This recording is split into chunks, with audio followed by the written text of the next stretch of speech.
Greetings and welcome to the Plant Forward Eating Translating Trends into Menu Solutions conference call. During the presentation, all participants will be in a listen-only mode.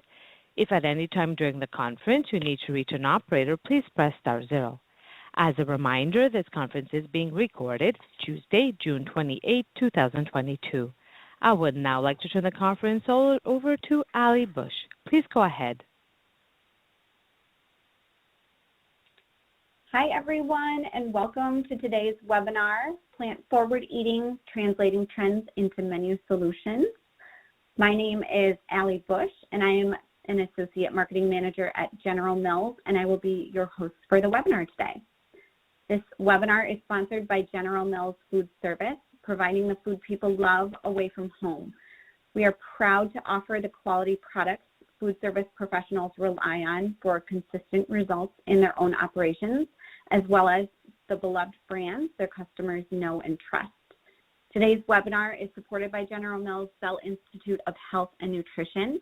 The Bell Institute is the company's internal source for scientific health and nutrition expertise. Before we begin today's program, I'd like to cover a few housekeeping matters. Just a reminder that this webinar is being recorded.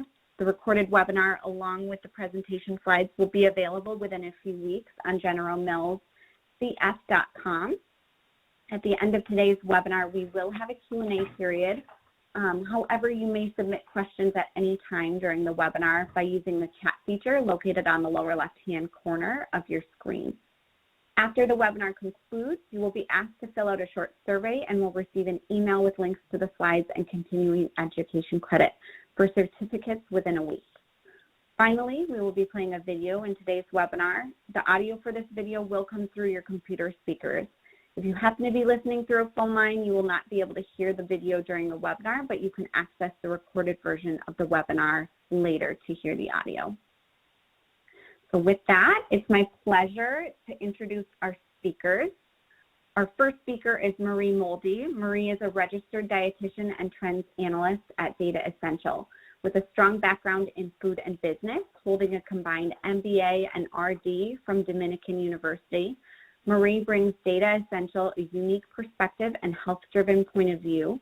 Restaurant chains and suppliers have relied on Marie's expertise in food and consumer trends, and for years she has helped food service and retail operators excel in innovation.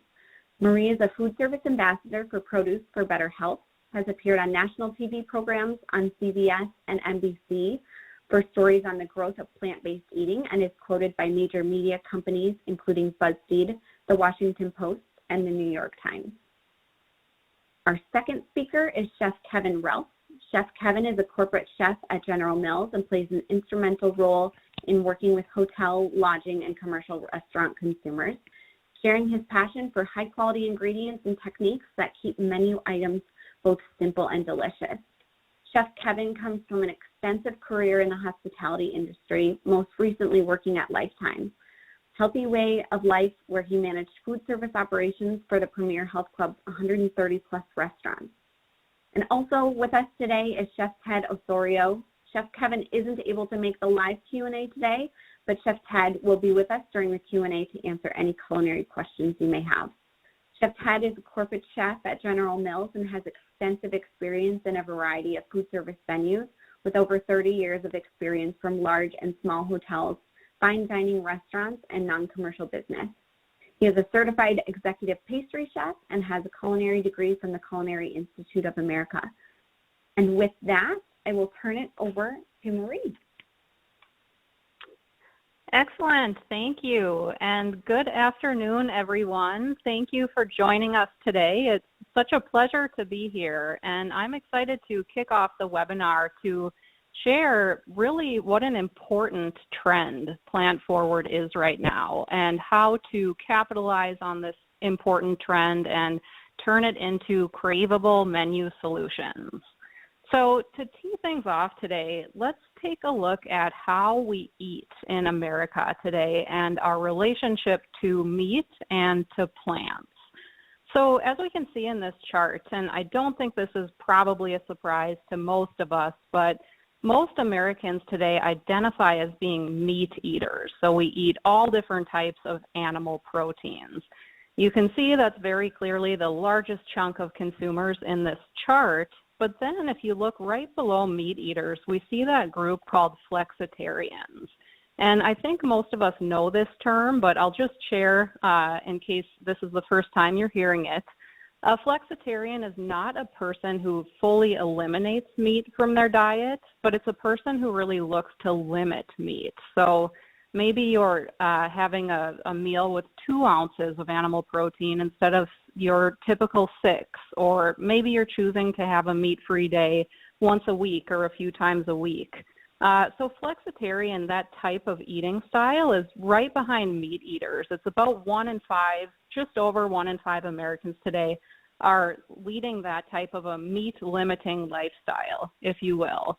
And then behind the flexitarian, we see a couple other groups of eaters like pescatarians, meaning they eat only fish when it comes to animal proteins, or vegetarians or vegans.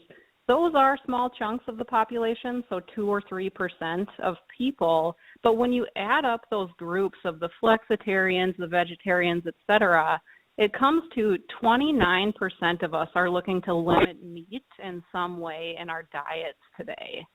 And then when we look at younger consumers, so Gen Z consumers today, who are those folks in their teens and their early 20s, it jumps even higher. We're over 1 in 3 Gen Z consumers today is looking to limit meat. And that's really important because the younger consumers today are those who carry trends forward. So these Gen Z kids, I shouldn't say kids, teenagers and early 20s, folks who are in college, they're really growing up with this lifestyle, and really all signs point to they're looking to maintain that type of lifestyle of limiting meat in their lives. We can also build on this by looking at consumption desires of Americans today. So on this further left-hand column, we can see meat there. And what this chart reflects is what percent of the population wants to increase meat in their diet. So it is a small group. It's 14% of people are looking to increase meat. Now, that could be because a number of things. We are a country of meat eaters. We did see that in the previous chart.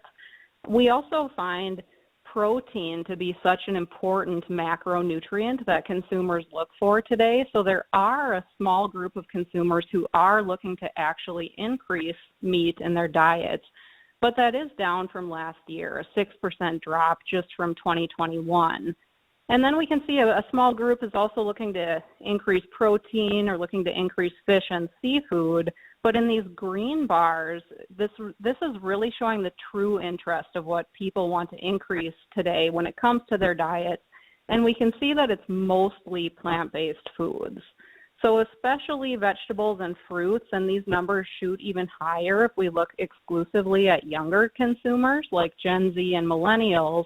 But really there is tremendous interest. There's significant appetite for increasing all different types of plant-based foods in our diets today. And these green arrows reflect that these specific categories have gone up in interest even just since last year. We can also look at the dairy category. So this chart is reflecting our interest in increasing consumption of dairy products and non-dairy alternatives. And we're starting to see that there is reason to believe that consumers are starting to shift away from dairy. We'll talk a bit more about this through today's presentation. But right now, 15% of consumers are looking to increase dairy in their diets. That is down since last year. And about a quarter of consumers are looking to increase non-dairy alternatives or substitutes. So things like plant-based yogurts or plant-based cheeses, and interest in that category has gone up since last year. So 5% increase in interest of eating more plant-based substitutes or non-dairy substitutes. And this chart on the right reflects current menu penetration of non-dairy milks. So almond milk and coconut milk are most common on menus today. They're also growing if we look over the past 4 years. And we can see in particular with this exponential growth here that oat milk is really increasing in penetration on restaurant menus today. So at Data Central, we have a menus database that tracks for thousands of restaurants around the country what's growing or what's declining or what's trending on restaurant menus. And we can use this data to see that this keyword of plant-based, if you look on the far left here, it wasn't even found on menus 10 or 12 years ago, 0% penetration. But then you can see coming around to year 2016, 2017, it started to trickle into menu language, and today it's growing extremely quickly. It's one of the single fastest growing keywords on restaurant menus today. And we'll talk about all the different categories that are experiencing growth in plant-based options. And when it comes to what's driving consumer interest in plant-based, there really are two major buckets or reasons driving this, and that is our own human health and also the health of the planet. So we can see here that the majority of consumers believe that choosing plant-based foods are not only healthier for us and our own health, but also better for our planet. And those are both huge factors that are driving this trend and reason behind this trend. And restaurants today, specifically fast casual restaurants like Panera and Chipotle and Just Salad, are really starting to advertise how plant-based foods are better for the environment. So they're launching things like carbon calculators or climate footprint calculators where consumers can type in what food they're ordering at these chains and get back a score on how good their meal is for the environment. And what you tend to find is that the more plant-based foods that are in your meal, the better score you get when it comes to environmental footprint.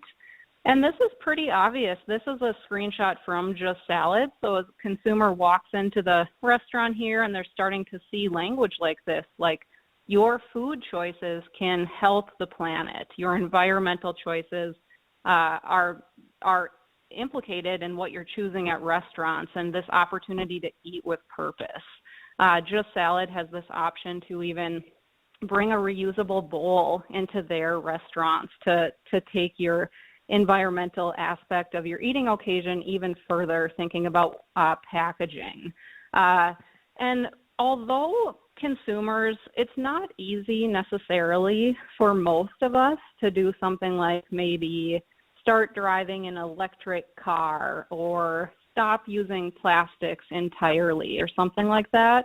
But in general, consumers really understand that every time we sit down to a meal, we do have an important choice to make that's going to reflect the health of our planet in some way. So we know climate change is happening. We know the language has shifted to climate crisis, and the majority of American consumers agree that we can mitigate climate change by eating differently. So although I think most of us probably grew up hearing some form of this saying, the saying that we grew up with is the idea of you are what you eat. And that's really shifted now, where the paradigm has shifted and people are taking their personal values into account when they're making their food choices. And we think it's more appropriate now to say you really eat what you are, and you really take into account what's important to you when you sit down to a meal. And for many consumers today, especially younger consumers, those Gen Z, college students and millennial consumers, they're choosing to eat more plant-based foods because they believe it's healthy for us, but we also see that it's better for our planet. We also find in our research at Data Central that consumers become loyal to plant-based as a category once they try it. So we find that 87% of people say if they choose a plant-based food, give it a try, they're overwhelmingly likely to continue choosing that food. So they really become loyal to that category once they try it. This is important too because during the pandemic and even now still, as food shortages are happening, for a while there was a meat shortage, for example. So consumers then, tried whether it's a mushroom as a meat replacement or a plant-based analog. Maybe they gave that a choice during these past 2 years. Maybe they otherwise wouldn't have, but now that they did, they're, according to our data, more than likely to continue to make that choice. And plant-based alternatives have been around for a while now. Veggie burgers, of course, not necessarily a new or novel ingredient, but what is new in these more recent years is these plant-based alternatives that are meant to replicate meat. So to taste just like meat or bleed just like meat.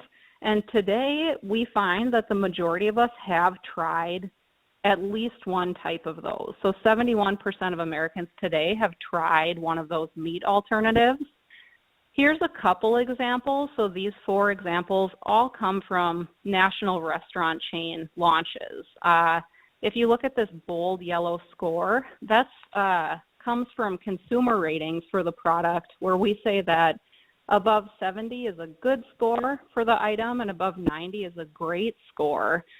So for example, this Impossible Taco Salad, which has a ton of other plant-based ingredients, it has a tomato salsa and avocados and some corn in here. This scored tremendously well with American consumers. We also have this Beyond Fiery Famous Star sandwich from Carl's Jr. that scored quite well as well. Sweet Earth Awesome Burger from Nestle and Beyond Fried Chicken. We're starting to see a lot more launches of fried chicken or plant-based chicken in general. We'll talk a bit more about that in a little while. And then thinking of restaurants specifically, consumer interest in a completely plant-based or meatless meal at restaurants today is really focused on that lunch day part. So consumers most want to see meatless meals for lunch. So that's really where innovation efforts should probably focus at first. If we're moving toward a more plant-based or plant-forward meal, really lunch is an important day part to focus on. That being said, almost a third of consumers are interested in a meatless breakfast option, so certainly considerable appetite there too, as well as for dinner. But lunch is really where the primary interest is right now. And then we can think about plant-based and plant-forward sort of as 2 distinct camps. So I've mentioned both of those words so far in today's presentation. So we can think of plant-based as entirely plant-based options, like a vegan option, whereas plant-forward is really a bigger universe. So plant-forward is the idea of emphasizing and celebrating plants in our diets, but also including some small portion of animal protein or an animal-derived product like a dairy product, for example. So if you remember back to the beginning of the presentation, we saw that really only a small percent of Americans identify as vegans today. It's like 2 to 3% of people, but a way bigger chunk is that flexitarian style eater, or that person who's looking to really emphasize plants in their lives, but still include some type of meat product. So both of these opportunities are really big opportunities and important initiatives going on in food service right now. But it also is true that plant forward is really that bigger opportunity that to appeal to those flexitarian eaters, not just to those vegan eaters who aren't interested in any animal-based foods. And when it comes to concerns or barriers with plant-forward eating, taste is the number one thing. So people aren't yet entirely convinced that plant-based foods are going to taste as good as animal-based products. So that's a hurdle we definitely have to clear, and that's why it's so important to involve chefs and culinarians in these efforts to make sure these efforts are delicious and tasty. There's also this misconception that plant-based foods are not as filling as animal-based foods. So I mentioned earlier, we're all interested in protein. We're always looking to add more protein. The fact is, most Americans eat more protein than we need, but we do focus on that nutrient, and we are worried, 35% of us are worried that if we eat plant-based foods, we might be hungry in just a few hours. And then the third major concern is paying too much for plant-based ingredients. And so if we think about those top concerns, they really provide us with a bit of a roadmap for moving forward. So might not taste good. We really need to take a flavor-first approach. We need to think about and highlight craveability of these items and really focus on making these plant-based or plant-forward foods just as craveable as their animal-based counterparts. And when we think about how the industry has tried to approach health-forward or plant-forward innovation in the past, it might have been like that one item on your menu where you have, say, a turkey burger and it's probably on a whole wheat bun and maybe there's some sprouts on it, maybe there's not a sauce, and that's your default option. That really doesn't work anymore. These plant-forward or more health-forward options need to be just as delicious and craveable with sauces and flavorings as any other sandwich kind of thing for consumers to really move toward them and make these options a habit. We also need to make sure these are satisfying dishes. So there are such a wonderful variety of plant-based proteins out there. So leveraging those where we can, and it's important to really convey to consumers that these will be satisfying dishes. And then also this notion of paying too much. Well, for that, we can think about spotlighting what's in our dishes versus what's not. So language actually is an important thing here, where we might not want to use some word like meatless or vegan even, because those terms can kind of convey that we've taken something away from the dish. Instead, we want to emphasize and celebrate what's in the dish. So call out the delicious flavors and textures and colors and ingredients that are there to really show the value in plant-based foods so consumers really see they're not paying too much, they're really paying appropriately for these items, and they're understanding all the value that they're getting from a plant-forward dish. And then I think in recent years, we've probably all seen this increased interest from consumers in being healthy and even this notion of eating for immunity following what we've been through with the pandemic. So wanting to understand what health and immunity benefits consumers want from plant-forward foods, well, supporting digestive health is really the big one. So consumers today are really starting to understand that our gut health is associated with our immunity and our overall health. So this notion of our microbiome and how important plant products and fibers are for health of our microbiome and therefore our immunity. So that's a key reason consumers are turning to plant-based foods. I'll mention too, right behind that, people are looking for protection from long-term disease. So then if you kind of look down the chart a bit, we see protection from getting sick quite further down the list. That's second from the bottom. So consumers are really thinking about plant-based and plant-forward foods when it comes to their health with a longer runway in mind, meaning they're choosing to eat a plant-forward or a plant-based meal today, not necessarily to keep them from getting sick tomorrow, but more so protection from long-term disease as they look farther out into the future. It's kind of this long-term play or approach where people get that plant-based foods are healthy for us and we're eating them for health reasons, and we really have a long-term runway in mind. All right, so next we're going to dive a little deeper into the menu data to look at plant-based category trends. So firstly, when it comes to top penetrated plant-based dishes on menus, we see salads, soups, burgers, and sandwiches are the biggest kind of categories for fully plant-based dishes on menus.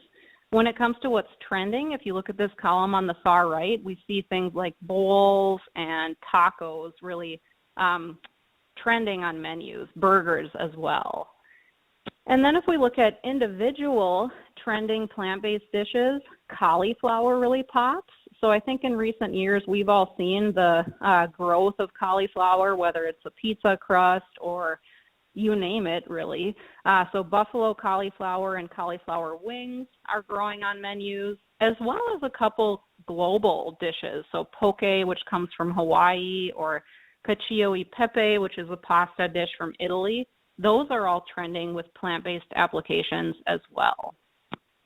And meat alternatives. So we talked about plant-based protein analogs like the different burgers and crumbles and things meant to replicate meat. But we're also seeing whole food plant-based meat alternatives growing as well. So things like mushrooms, different beans, peas, and even eggplant are all important meat alternatives on menus. For mushrooms specifically, that notion of the mushroom blended burger is very important and popular. So that's the idea of taking 30% of beef out of a burger and replacing it with sauteed mushrooms. Eggplant we see in similar applications, even tofu, which is further down the list here. That's sort of a very original or long-standing meat alternative, and that does have positive trending 4-year growth at restaurants. As far as top or fastest growing meat alternatives on menus, so the plant-based burger, sort of this bucket idea of burgers that are fully plant-based, is triple-digit growth, very top trending application. Jackfruit is trending as well. Jackfruit tends to appear, and especially Mexican type applications like Mexican tacos or sandwiches, and then even nut butters as well show up on this list. All right, looking deeper at plant-based meats. So this first chart is Data Essentials Menu Adoption Cycle, which is our framework that shows the life cycle of a trend in any category. So quickly going through this, these first two categories, the green and the red, are early stage trends, whereas the purple and the brown are later stage or a bit more well known.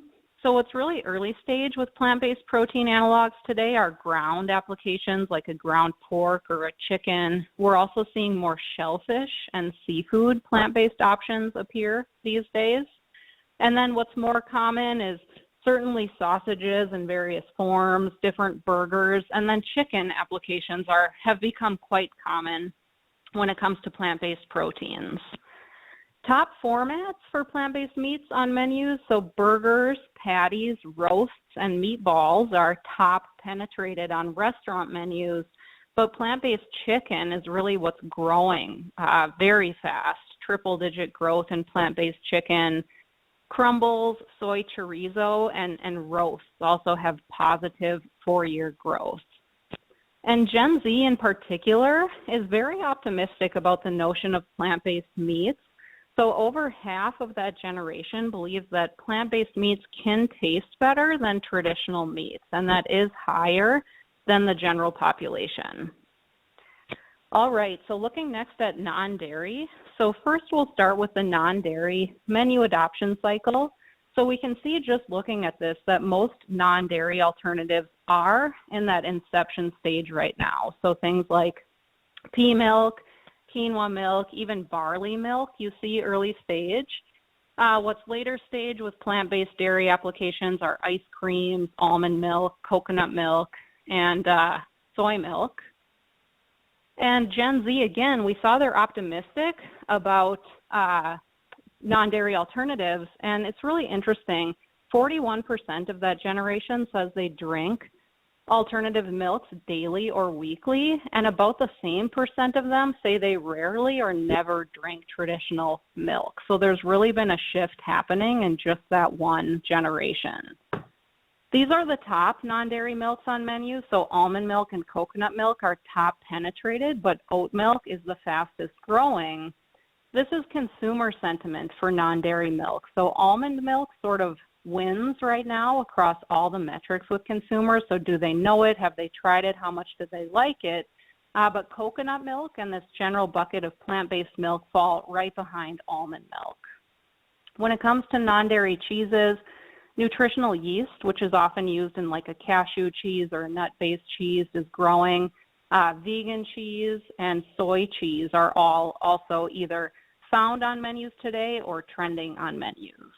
And here's a couple non-dairy introductions. So almond milk at Starbucks, coconut milk at Dunkin', oat milk at Pete's, and then a burger with non-dairy cheese at Yard House. In the dessert category, a few plant-based terms are growing with dessert. So tahini, soy milk, hemp, and ube. Another trend within desserts is kind of that we're seeing more savory flavors in general show up in desserts. So tahini would be a good example of that. Here's a couple plant-based dessert intros at restaurants. So different blueberries and coconut ice cream in a milkshake there, or a coconut ice cream sandwich, and a vegan brownie at Coffee Bean Fast Casual.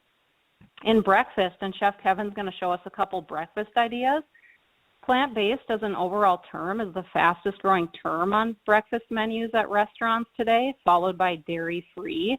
Acai bowl is one example of a trending application. Southern inspired, so lots of different chicken dishes are also trending on menus. So this kind of shows an example for that plant-based chicken to step in here as like a plant-based chicken biscuit or something like that. And then spicy as a flavor profile is also growing at breakfast. And here's a couple recent introductions from chain restaurants. So from an acai bowl to a peach and blueberry smoothie, to a fully plant-based breakfast sandwich and a breakfast burrito with impossible meat crumbles. And I think I'm just over time, so I'll buzz through this really quickly. Just want to end here with the idea of counter trends. Oftentimes when we see a big trend, eventually we see a counter trend happen. So you may have seen headlines like this: those fake meat burgers are not planet saving, or Whole Foods CEO says plant-based meats aren't healthy. So we are starting to hear from consumers this notion or idea, I don't need my peas to pretend to be a cheeseburger. I would rather just eat whole peas. So we ask consumers, of the whole food plant-based option or a plant-based analog, which would you prefer? 60% of people say they do prefer that whole food option. So that is the majority. But 40% say they do prefer those alternatives. So there really is enthusiasm on both sides. Here's a couple examples from restaurants of celebrating whole food plants in restaurant items. So this is a mushroom burger from an operator in DC. And this is another DC operator that menus only whole food plants and tacos are exclusively on their menu. So again, health is a key driver of this, whether it's driving people to the analogs or the whole food options. But environment is right behind, and environment is really important, especially for those younger consumers today. So although health and environment are important, what it really does boil down to is craveability. We saw that taste is that number one fear, that these plant-forward or plant-based foods aren't going to taste good enough. So I'm glad to turn it over to Chef Kevin next. We have a video from him, and he's going to talk us through how to make these plant-based, plant-forward options craveable. So here is Chef Kevin.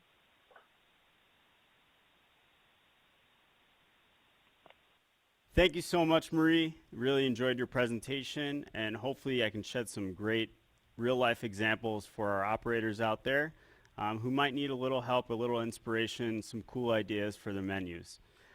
So thank you everyone for joining us today. My name is Kevin Rolfe. I'm a chef here at General Mills. And we're going to walk through some applications for your menu from breakfast, lunch, dinner, and dessert. Some sweet, some savory.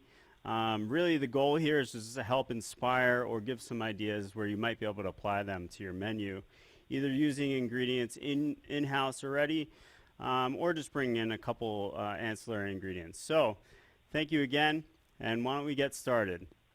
So one of the biggest challenges with eating solely plant-based is that it's hard to achieve that umami, that satiation feeling, right?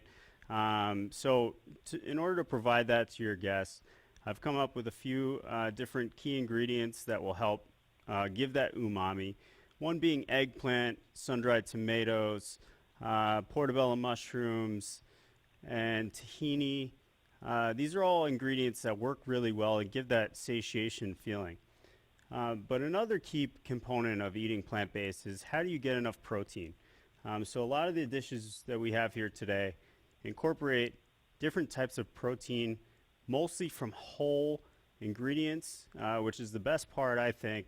And I really enjoyed that part of Marie's presentation where it talks about people really caring where their food is coming from, but also they want their lentil to be a lentil. They don't want it to be a cheeseburger, right? They don't want it to bleed. So these ingredients are all whole ingredients, and they will provide you with some really great ideas. So we're starting off here with breakfast. I've got a protein-packed buckwheat and oat pancake. What's lovely about this is that it's nice and fluffy, but it also packs that protein. It gives that satiation feeling.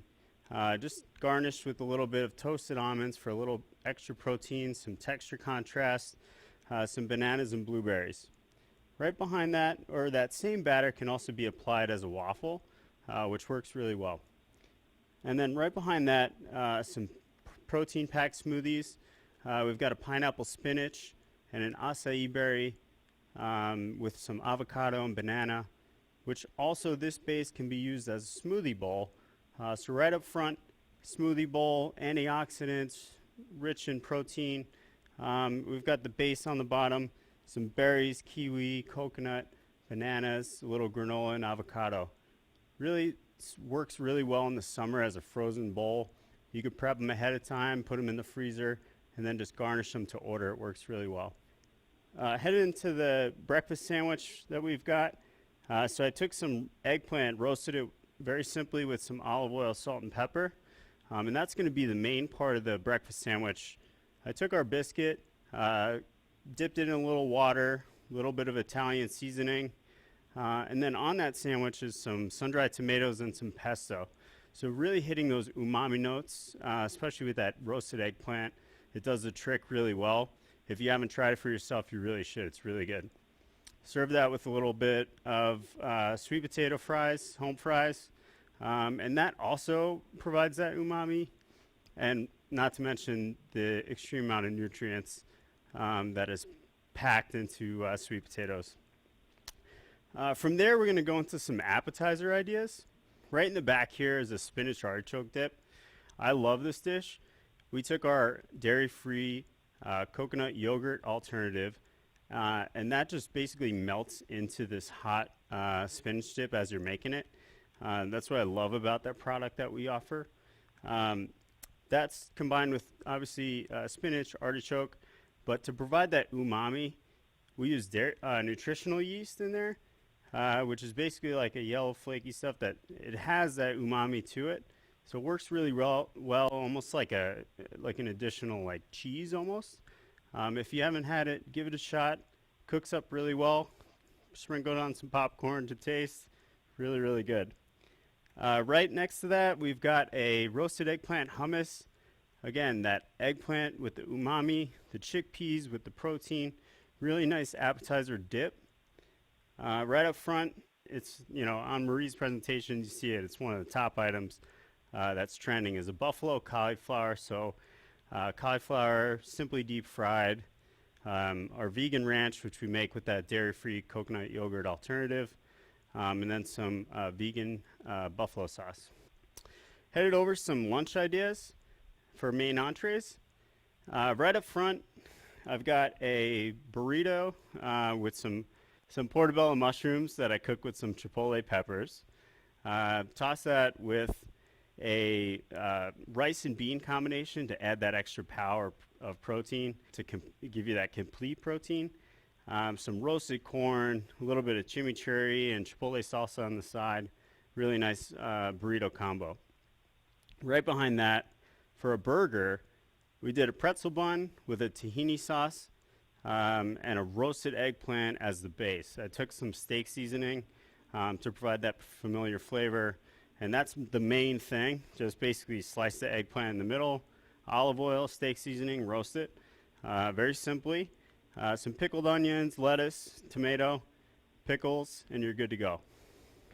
Right behind that, I took our biscuit and basically made a pita and stuffed that with some shawarma seasoned tofu, some caramelized onions to get that umami. So again, the theme here, protein and umami. Some tomatoes, arugula, and then more of that tahini sauce, which has that umami and protein. Serve that with our vegan tzatziki sauce, made with the dairy-free Parfait Pro coconut yogurt alternative, some sweet potato fries, and you've got yourself a really healthy meal. Coming over to my favorite part, we've got some dinner entrees, and these I did in bowl style. So let's say you were to make take this burrito, for example. It has that rice and bean base with the roasted corn, jalapenos, cilantro, all that good stuff. You can turn that into a bowl for dinner as well. So right up here, I've got some arugula, that base, the rice and bean base, the chipotle roasted portobello mushroom, and some avocado on top, a little squeeze of lime. It's really, really good. Right up front, I've got a coconut curry vegetables with some quinoa. Again, simply roasted vegetables, so olive oil, salt, pepper, and then I made a curry dressing. So I guess it's not a traditional curry, but the curry dressing, just toss it right in the vegetables. Therefore, that way you can have those vegetables for other applications on your menu. And if you want to just change the sauces up, it works really well in different applications. So it might be nice to have on hand in case you get vegetarians here and there, or if you're regularly getting vegetarians that come into your establishment, you want to make sure you have something that's really, really good that you can make real quick. It's nice to have a good vegetable mixture. So right behind that, I did a fried rice with lentils. So lentils and sushi rice fried up with some edamame shiitake mushrooms for that umami, edamame for the protein, some vegetables in there, little avocado on top, and then I did a miso sauce on top. So it's basically miso paste, vegan mayo, some lime juice, a little bit of chili garlic sauce, and it works really well on top. Some seaweed, which provides that umami as well. Taking a step back here, I've got a teriyaki glazed tofu poke bowl style, slaw, edamame, some sushi rice on the bottom, avocado. Avocado is one of those ingredients as well. It provides that satiation, so it works really well in vegetarian applications. And this is our Mediterranean style bowl. I took some cauliflower rice, put that on some arugula, some of that shawarma roasted tofu that we did for the pita. Put that on top, some heirloom tomatoes, chickpeas, and tahini sauce, and a little of that vegan tzatziki. Super good. And then headed over to dessert. So we have a 6-inch pie round, which works great as a handheld. So right up here, I've got a simply apple pie hand pie. So apple pie filling, some coarse sugar on top. You just bake it. It's good to go. It's really, really delicious. And then on our website, we also have recipes for a coconut cream pie. So that is vegan.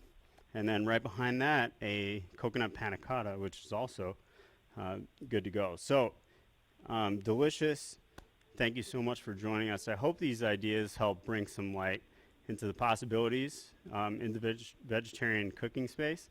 And hopefully your menu and your guests love them. So thank you so much for joining us. Again, I'm Kevin from General Mills. Feel free to check out our website. We've got some recipes for this stuff at generalmillscf.com. And thank you again. Have a great day.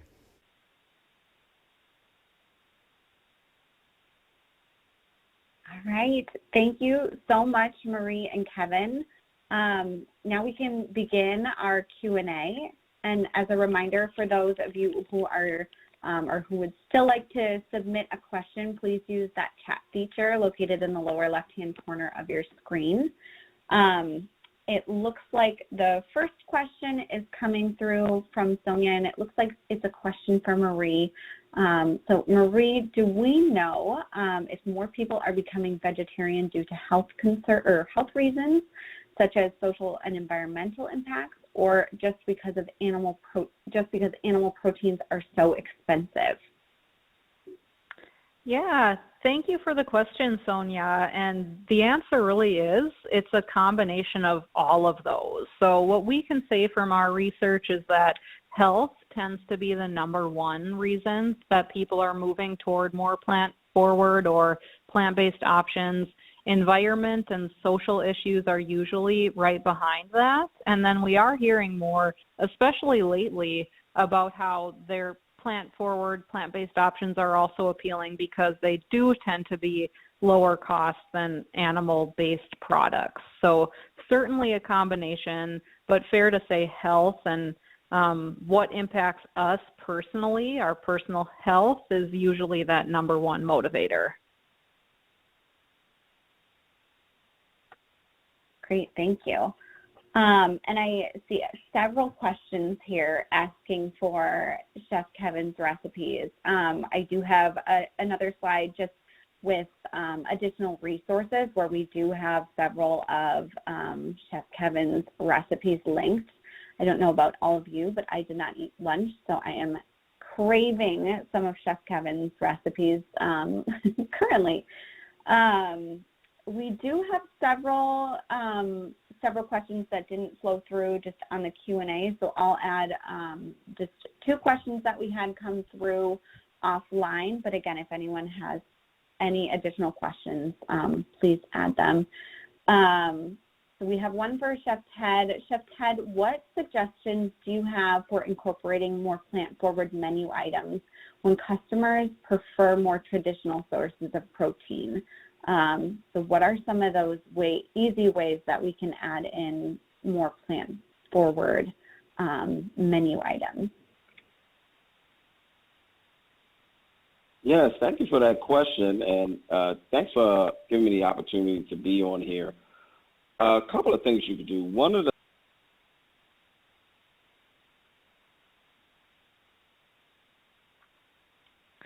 I do apologize. It does seem that Mr. Osorio did disconnect.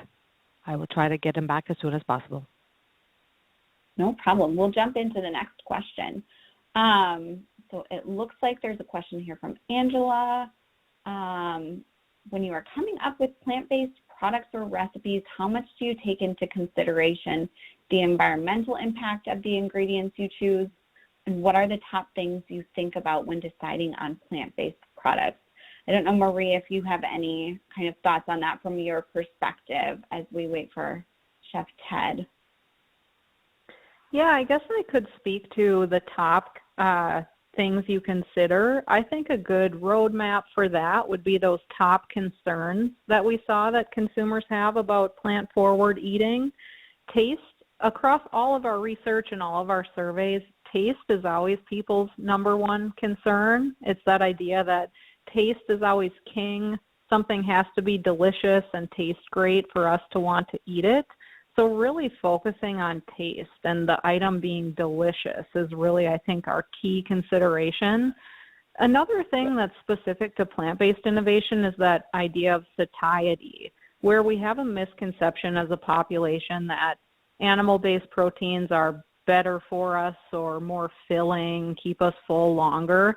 That's really not the case, and plant-based foods are very filling, not to mention there's great nutritional attributes of them when it comes to fiber and different macro and micronutrients, but that's an important thing to consider too. I think including a variety of plant-based foods, including some form of plant-based protein is important in your dish. So yeah, probably taste and satiety. And then price is another key thing. Can you make the item affordable or prove the value to consumers that you're not just taking away their meat or including less meat, but you're enhancing their dish with these delicious, craveable plant-based items. So taste, satiety, and then proving the value are 3 key considerations. Thank you so much. And then we have another question coming from Anna. Do you see a focus on making plant-based meat alternatives healthier coming in the near future? As many of the current meat alternatives are loaded with oils and other preservatives, or is the primary focus on product awareness and market penetration right now? That's another great question. I will say happily, we are seeing this, call it plant-based 2.0 innovation with alternatives, where the focus is on cleaning up the label. Kind of the idea of a traditional hamburger might have 1 or 2 ingredients like beef and salt, but then these plant-based alternatives may have 17, some things that some people don't want to put in their bodies in them. So definitely we are seeing a focus on cleaner innovation. There's a company called Daring that produces a plant-based chicken product. They stepped out into the market and made it clear that was a focus for them. I think their product only has 3 ingredients or so, soy protein, seasonings, and maybe 1 other. We also see more innovation happening with mycelium-based proteins, so that's mushroom or fungus-based innovation, so that's kind of a third wave that's happening, and those do tend to be sort of cleaner label products too. So I think plant-based alternative manufacturers do know that that's a concern, that those products weren't clean label, at least when they first appeared, but definitely there is a focus to get them to be more cleaner label into the future, and that innovation has started.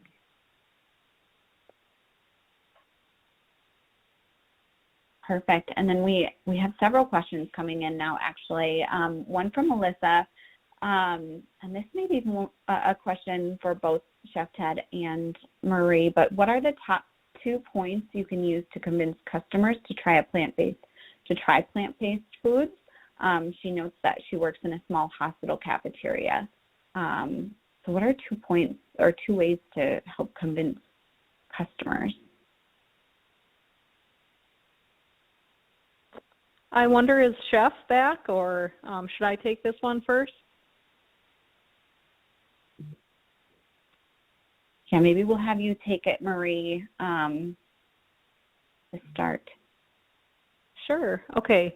2 points to convince plant-based foods. Well, I think maybe we go back to the 2 drivers that people want to consume plant-based foods, and that's that they're healthy for humans and they're healthy for the planet. So maybe working up some talking points about whatever plant-based items are in your dish, about the different health components, whether it's fiber or different, maybe it's protein, language about the plant protein that's in your dish, how it can fuel your day, give you energy.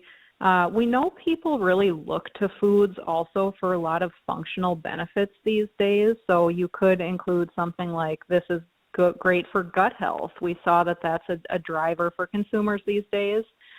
So playing to the health component of the dish, although we have to be careful with that because sometimes people might be off-put by a health message because that may not be a key driver of why we're going to have a meal. We usually want it to be firstly delicious and then healthy secondary, but that said, I think it is important to touch on the health language if we can. We know that's a big driver for plant-based.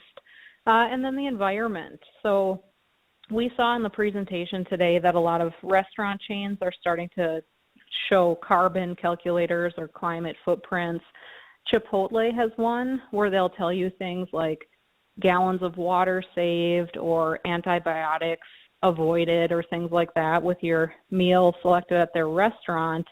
I've been to a few conferences focused on college and university this summer, and there's tons of that happening at college campus dining facilities around the country too, where whether it's a red, green, yellow dot system or something to help students see that their choices they're making are good for the planet or not. I think that could be a driver too. So I think that'd be my answer. Speak to the health attributes and the environmental attributes of the plant-based innovations.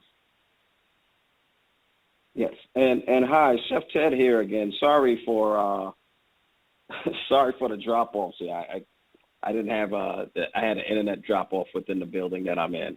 To kind of answer to some of the things about plant-based, and I guess how to make it more fun. And what I was hearing in and out was just create meals that will give you more of that feeling that you get from meat. And for me, I'm a Gen X guy, so I'm definitely a meat eater. But as I've gotten older, there are things that I've incorporated more into my life, more beans, more plant-based foods, and as a chef, just thinking of ways to make it more creative for our operators out there that are going to be ways that are going to be simple for them to execute, as what Chef Kevin was alluding to in his video, by utilizing the ingredients that you have on hand. So making ingredients in ways that are not only not going to take a lot of time, but also incorporate them in fun ways, like utilizing more beans and herbs and more of those plant-based ingredients to make it more filling and more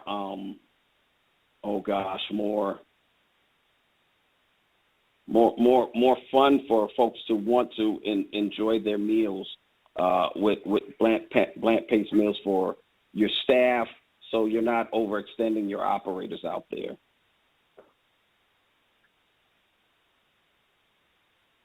Thank you, Chef Ted. Yeah. And I think we have time for probably one more question. It looks like Terry sent through a question. Is it possible that plant-based meat analogs are processed enough to negate the benefits of being a plant-based food? Marie, this sounds like it might be more of a question for you. Yeah, I think I like to personally think of the plant-based analogs as a gateway to get consumers to eventually be excited about eating more plants. I think they've done a great job of really getting the conversation started about plant-based products, and a lot of those companies, they do not have any sort of health message for their product. They really lead with the environmental messaging. They are out here to work towards saving the planet. So unfortunately, although I mentioned earlier, some of them are working on being cleaner label, many others are really just in existence because they want to be a better for the environment option than an animal-based product. So the health message isn't driving their businesses, and I wouldn't say they are the healthiest options, but I do think they're a great gateway to get people more excited toward eating whole food plant-based options, which we know are, of course, very healthy for us.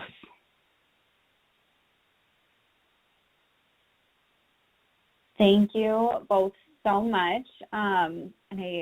We are almost at time, so I just want to say thank you for the great questions and for your time today. We are going to wrap up the webinar, and as mentioned earlier, you'll be asked to fill out a short survey at the conclusion of this program, and you will be receiving an email shortly that will include links to the slides presented today, as well as the continuing education certificates. We would love to stay connected. Follow our websites and social media handles to access our newsletters, nutrition education resources, recipe inspirations, and webinars, as well as anything new that we have coming down the pipeline. We also have several great plant-forward resources on our website, so please be sure to visit generalmillscf.com for more information. These will also be linked as part of our closing email, so you'll be able to find resources to the dairy-free recipes that Chef Kevin presented, as well as several additional recipes, and then our dairy-free alternative yogurt that is new to our portfolio as well. So this concludes today's program. We really appreciate the time, and you may now disconnect. Thank you so much. That does conclude the conference call for today. We thank you for your participation, and we ask that you please disconnect your lines.